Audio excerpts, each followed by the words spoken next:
my spending is built on capital appreciation. Because we just purchased this house, but I guess the house is an investment, so although it's a big purchase, but and we got this house quite cheap, so there's a lot of profit there already. I've got 2 investments in property. One of them is obviously the house that I live in, and one of them is a townhouse, which I've got tenants in. You've got your own investment, and as the value of the standard of the houses are every year going up, I think if you start to work, you have to buy your own house. I'd look towards pulling that money and spending it on property, on anything really that can realize value for me, because it appreciates in value in the medium to short term. I think there's good and bad debt.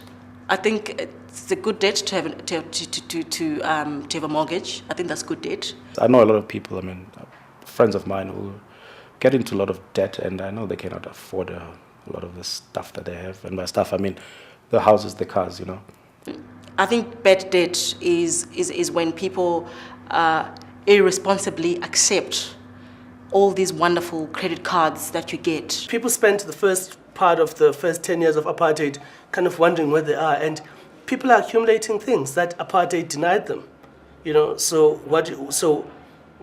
What do people use? People use disposable income to the extent that is available, but they augment that because there's a need for people to express their lifestyles with things that they may not necessarily afford via their cash resources, so they tap into the debt market.